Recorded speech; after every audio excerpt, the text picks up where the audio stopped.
Hello friends, welcome to fundamental.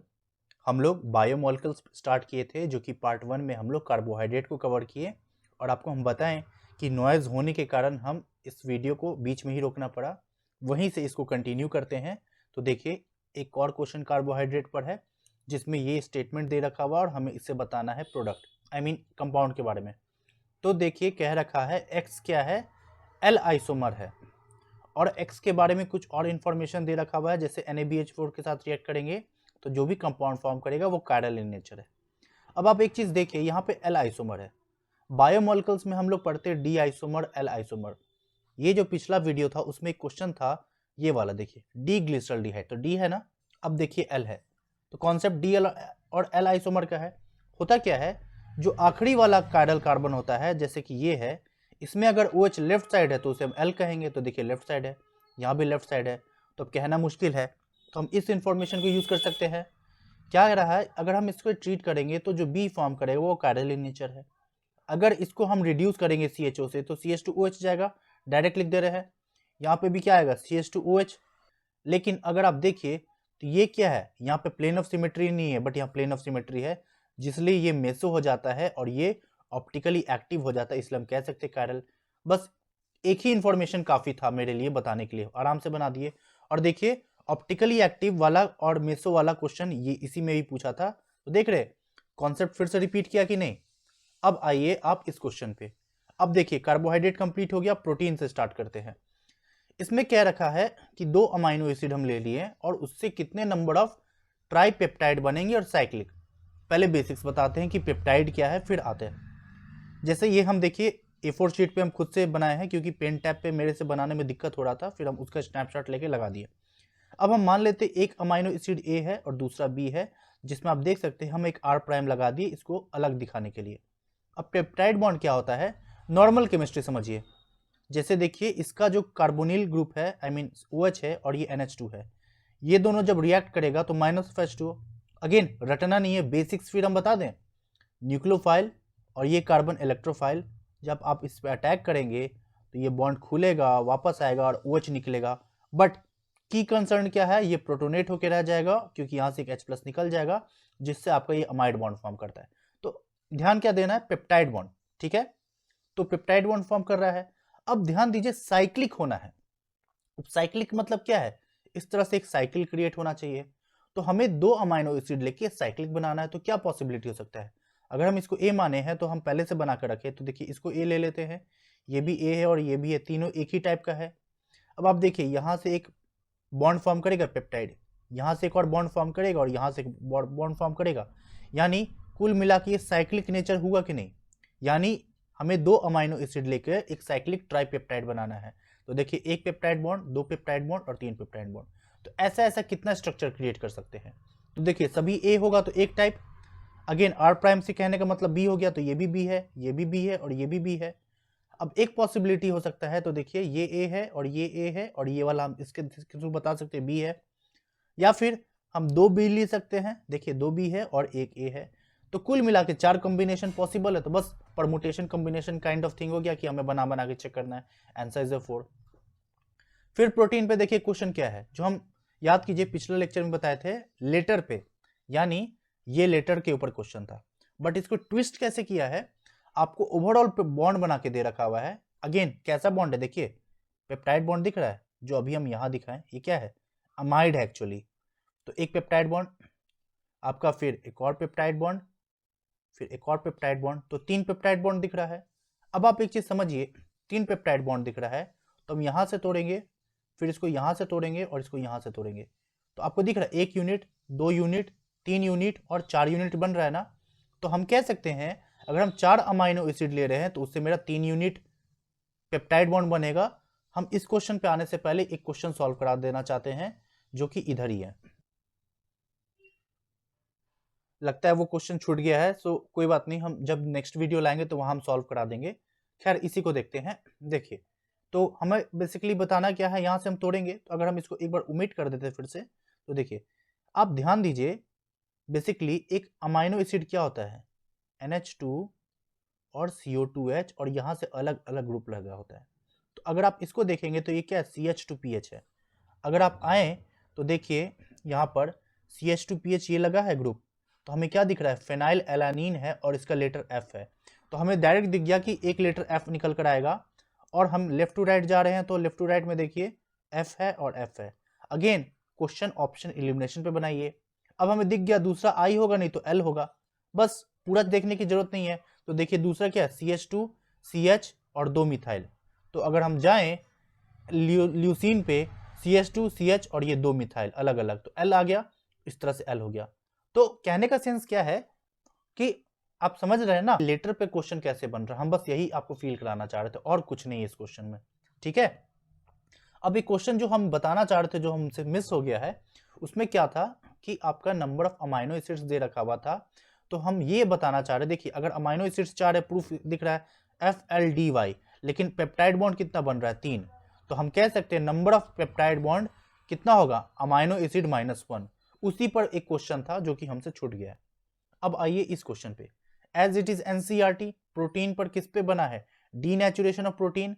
हम ये सिर्फ बताते समय भी बताए थे, 2 एग्जाम्पल होता है, एक देखिए कोगुलेशन ऑफ एग एक एग्जाम्पल हो गया, और दूसरा कर्डलिंग ऑफ मिल्क।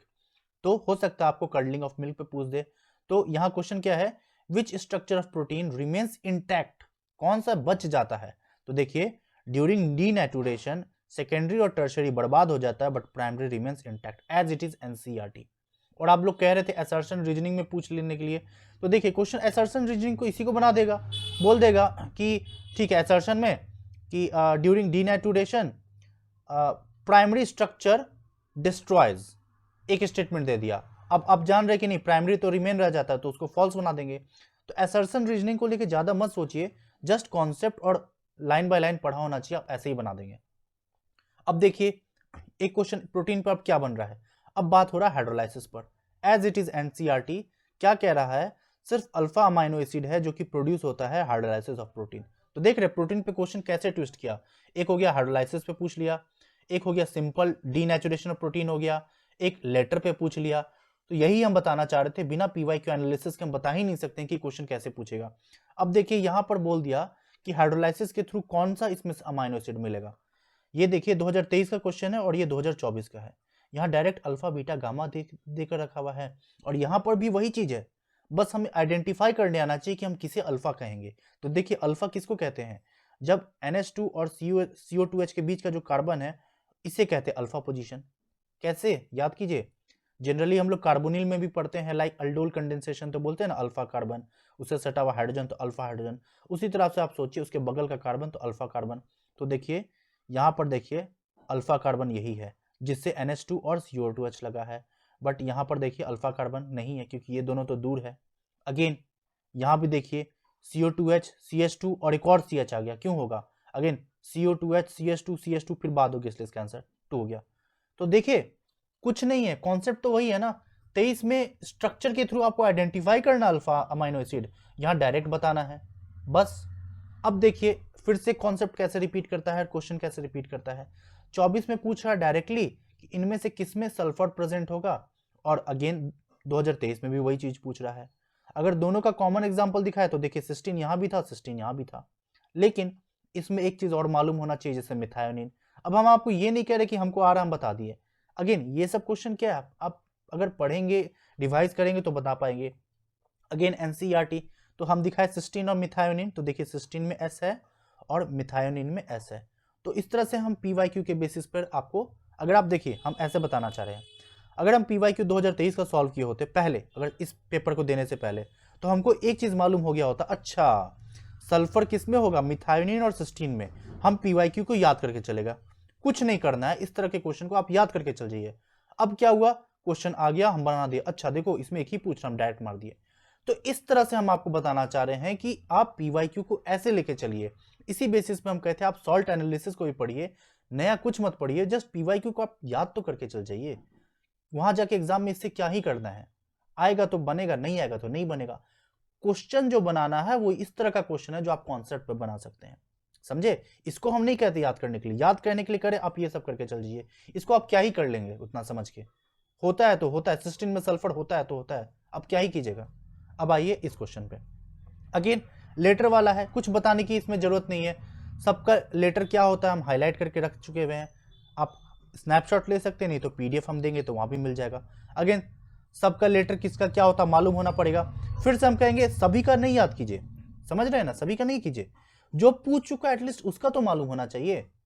तो जैसे देखिए 2023 में 2 बार पूछ रहा है ना, तो देखिए अगर दोनों में अगर हम कॉमन दिखाए आपको तो ग्लूटामिक ग्लूटामाइन, अब हम मिलाते हैं, मिला नहीं, टायरोसिन ट्रिप्टोफैन मिला नहीं मिला, तो हमको दिख रहा है नहीं मिला। लेकिन अगर हम पीछे अगर आ जाते हैं यहीं पर देखिए ये वाला क्वेश्चन, तो FLDY यानी फेनाइल एलानिन ल्यूसीन, और डी और वाई से हम क्या कह सकते हैं, टायरोसिन कह सकते हैं, और डी से हमारा एस्पार्टिक कह सकते हैं। तो याद कीजिए टायरोसिन और एस्पार्टिक, ठीक है। वापस आते हैं हम क्वेश्चन पे, टायरोसिन और एस्पार्टिक, हमें डी और वाई दिखना चाहिए। डी मिल गया, वाई मिल गया, हमें कुछ करना पड़ा नहीं करना पड़ा ना, जस्ट पीवाई क्यू के बेसिस पे एक आइडिया लग गया। अब हमें मिल गया वाई, वाई किसका है, देखिए आंसर में देखिए 4 किसका दे रखा हुआ, सी का 4 है। अब आप ऑप्शन एलिमिनेशन पे जाएंगे तो देखिए गलत गलत, हमें 2 ऑप्शन साफ साफ दिख गया कि इसी में से कोई आंसर होगा। अब बस एक आईक्यू लगाना है, थोड़ा सा तो पढ़ा होगा तो इतना तो मालूम होगा, बाकी का हम कह सकते हैं। तो यही तरीका है इस तरह के पेपर को, क्वेश्चन को सॉल्व करने का। अब इसमें आइए अगेन बेसिक से एनसीईआरटी, 2 न्यूक्लियोटाइड किससे जुड़ा होता है, फॉस्फोडाइस्टर लिंकेज, देखिए एज सिंपल एज एनसीईआरटी। और हम जब ये पेपर सॉल्व करा रहे थे तब भी आपको हम कहे थे अभी ये पूछा है, हो सकता है अगली बार 5 और 3 प्राइम पे पूछ दे। और यही क्वेश्चन देखिए, हम पहले इसको सॉल्व कराते हैं। डीएनए में 2 डबल स्ट्रैंड बनता है तो कंप्लीमेंट्री स्ट्रैंड पर क्वेश्चन आता है। तो कंप्लीमेंट्री क्या होता है, तो देखिए अगर हम 3 प्राइम वाला को पकड़ेंगे तो देखिए जी है, ए है, टी है, ठीक है, और जी का कॉम्प्लीमेंट्री सी होता है, तो जी का कॉम्प्लीमेंट्री देखिए सी है। तो अगर आप इस स्टैंड में आते जाइए तो अगर सी दे रखा हुआ तो दूसरे स्टैंड में जी तो दिया ही है ना, यानी हमें क्या याद रखना है, जी का सी होता है और ए का टी होता है। तो ए के जगह टी लिखिए, टी के जगह जी लिखिए, सॉरी टी के जगह ए लिखिए और ए के जगह टी लिखिए, मिल गया। यानी सिंपल ए के जगह टी लिखना है। तो हमें देखिए एक ही ऑप्शन में टी दे रखा है, नहीं है नहीं है नहीं है, आंसर इज 2। क्यों याद करना, स्मार्टली जाइए, हार्डवर्क करना ही है बट स्मार्टली जाइए। अब इस क्वेश्चन को बताने के लिए कुछ नहीं है, हम हाईलाइट करके रखे हुए हैं, इसमें हम कुछ समझा ही नहीं सकते आपको, मालूम है तो बनेगा, नहीं मालूम है तो नहीं बनेगा। तो एज सिंपल एज दैट।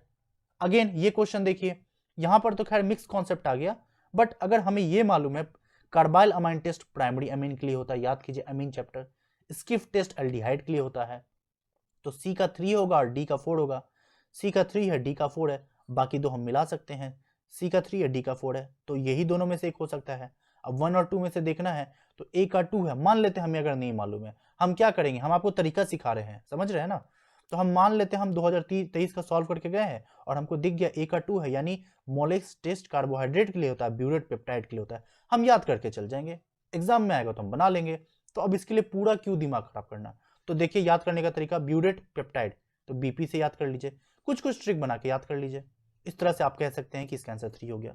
तो फ्रेंड्स यही ये बायोमोलिकुल, यही सारे क्वेश्चंस बाकी थे वो भी हम करा दिए, बायोमोलिकुल्स फिनिश भी हो गया।